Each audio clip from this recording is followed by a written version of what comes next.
Hi అండి. Welcome to home మంత్ర. ఇవాళ మనం పన్నీర్‌తో చేసే ఒక మంచి రెసిపీ చూద్దాం. పన్నీర్ అంటే చిన్న పిల్లల నుంచి పెద్దవాళ్ళ వరకు అందరూ ఇష్టపడతారు. అలాగే వీకెండ్ వస్తే పన్నీర్‌తో ఏదో ఒక టేస్టీ టేస్టీ కర్రీస్‌ని ప్రిపేర్ చేసుకుంటూనే ఉంటారు. అలాగే ఈ గ్రీన్ గ్రేవీ పన్నీర్ కర్రీని ఒకసారి చేసి చూడండి. ఇది రోటీలోకి, చపాతీలోకి, అన్నంలోకైనా సరే చాలా టేస్టీగా ఉంటుంది. మరి అలాంటి tasty tasty green gravy paneer కర్రీని ఎలా చేయాలో చూద్దామా? ఫస్ట్ దీనికోసం స్టవ్ మీద ఒక కడాయి పెట్టుకొని అందులోకి 2 టేబుల్ స్పూన్స్ వరకు ఆయిల్ వేసుకోవాలి. అందులోకి 3 వరకు మీడియం సైజ్ ఉల్లిపాయల్ని ఇలా ముక్కలుగా కట్ చేసుకొని వేసుకోవాలి.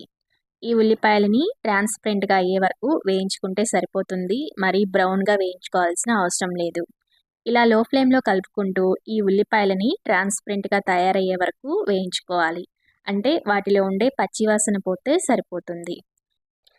ఇక్కడ ఉల్లిపాయలైతే వేగిపోయాయి. ఇలా వేగితే సరిపోతుంది. ఇప్పుడు ఇందులోకి మీడియం సైజు ఒక క్యారెట్టు, అలాగే ఒక పచ్చిమిర్చిని సన్నగా తరిగి ఈ ఉల్లిపాయల్లో యాడ్ చేసుకోవాలి. ఇక్కడ క్యారెట్ అనేది ఆప్షనల్. మీకు ఇష్టం ఉంటే యాడ్ చేసుకోవచ్చు. లేదా క్యారెట్‌ని స్కిప్ చేయండి.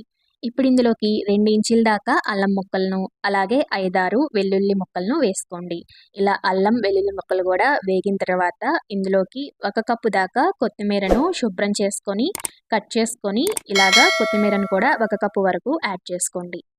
అలాగే పావు కట్ట వరకు పుదీనా లేదా ఇలాగా అరకప్పు వరకు తీసుకోండి. ఇలా అరకప్పు తీసుకున్న పుదీనాను కూడా శుభ్రంగా వాష్ చేసుకొని ఆ అరకప్పు పుదీనాను కూడా ఇందులో యాడ్ చేసుకోవాలి. ఇప్పుడు ఇందులో పచ్చివాసన పోయే వరకు ఈ కొత్తిమీరను, పుదీనాను కూడా ఒకసారి ఇలా వేయించుకోండి. ఇక్కడైతే ఇవన్నీ వేగిపోయాయి. ఈ విధంగా వేగితే సరిపోతుంది. అంటే వీటిల్లో ఉండే పచ్చివాసన పోతే సరిపోతుంది. ఇవి మనకి కుక్ అవ్వాల్సిన అవసరం లేదు. ఈ విధంగా ఆయిల్‌లో ఒకసారి వేయించుకుంటే అన్నింటినీ సరిపోతుంది. ఇప్పుడు వీటిని పూర్తిగా చల్లారనివ్వాలి. పూర్తిగా చల్లారిన తర్వాత దీనిని ఒక మిక్సీ బ్లెండర్‌లోకి వేసుకొని మెత్తగా మీకు ఎంత వీలైతే అంత మెత్తగా పేస్ట్ లాగా తయారు చేసుకోవాలి. ఇలా మిక్సీ వేసుకున్న ఈ గ్రీన్ గ్రేవీ పేస్ట్‌ని పక్కకు పెట్టుకోవాలి. ఇప్పుడు స్టవ్ మీద ఒక కడాయి పెట్టుకొని అందులోకి బటర్‌ని యాడ్ చేసుకోవాలి. ఇక్కడ ఈ కర్రీకి కొంచెం ఆయిల్ ఎక్కువ పడుతుంది. అందుకని నేను సగం ఆయిల్ అలాగే సగం బటర్‌ని తీసుకుంటున్నాను. మీకు ఇష్టమైతే మొత్తం ఆయిల్‌తో ప్రిపేర్ చేసుకోవచ్చు. ఆయిల్ హీట్ అయ్యాక అందులోకి పావు కప్పు వరకు జీడిపప్పును తీసుకొని వాటిని కొంచెం ఎర్రగా వేయించుకోవాలి. ఇలా వేయించుకున్న జీడిపప్పుని ఒక ప్లేట్‌లోకి పక్కకు తీసి పెట్టుకోండి. ఇప్పుడు అదే ఆయిల్‌లోకి స్పైసెస్‌ని యాడ్ చేసుకోండి. మీ దగ్గరున్న స్పైసెస్‌ని వేటినైనా సరే ఇందులో యాడ్ చేసుకోవచ్చు. ఇలా స్పైసెస్‌ని యాడ్ చేసుకున్న తర్వాత వాటిని కూడా వేయించుకోవాలి. ఇలా స్పైసెస్ అన్నీ వేగిన తర్వాత అందులోకి ఈ గ్రీన్ గ్రేవీ పేస్ట్‌ని యాడ్ చేసుకోవాలి. మనం యాడ్ చేసుకున్న ఈ గ్రీన్ గ్రేవీ పేస్టు తప్పనిసరిగా ఆయిల్‌లో వేయించుకోవాలి. ఈ పేస్ట్‌ను మనం సరిగా వేయించుకోకపోతే మనకి ఆ కొత్తిమీర, పుదీనా వేసాం కదా! అదే ఫ్లేవర్ కర్రీ అంతా ఉండి మనకి అదే స్మెల్ వస్తూ ఉంటుంది కర్రీ. అందుకని తప్పనిసరిగా ఈ పేస్ట్‌ని వేయించుకోవాలి. అదేవిధంగా మనం పుదీనాకుని అరకప్పు కంటే ఎక్కువ తీసుకోకూడదు. ఇంకొంచెం ఎక్కువగా తీసుకున్నామంటే కర్రీ అంతా మంటగా ఉంటుంది. అసలు కర్రీ టేస్ట్ అనేది మారిపోతుందనమాట. ఇలా ఆయిల్ పైకి తేలే వరకి ఈ పేస్ట్‌ని వేయించుకున్న తర్వాత ఇందులోకి అరకప్పు లేదా ముప్పావు కప్పు వరకు పెరుగుని యాడ్ చేసుకోవాలి. మనం పెరుగుని యాడ్ చేసుకునేటప్పుడు తప్పనిసరిగా లో ఫ్లేమ్ పెట్టుకోవాలి. లేకపోతే పెరుగు ఉండలు ఉండలు కట్టేస్తుంది.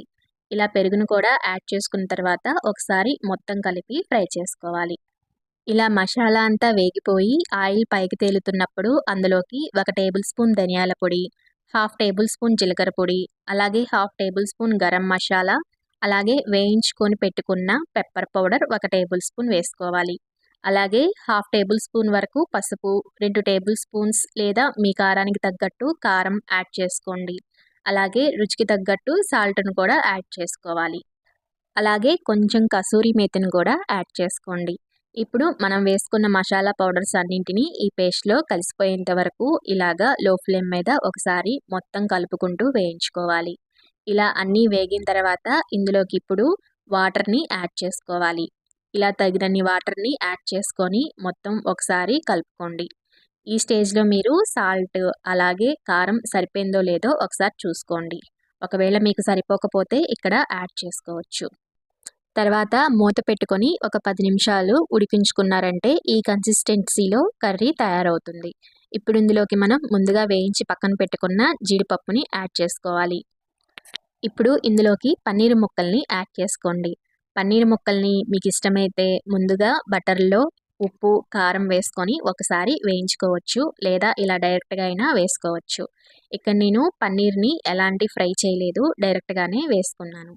ఇలా 5 నిమిషాలు ఉడికించుకున్న తర్వాత చూసారు కదా, బటర్ అలాగే మనం వేసుకున్న ఆయిల్ పైకి తేలుతూ ఉడికిపోయింది.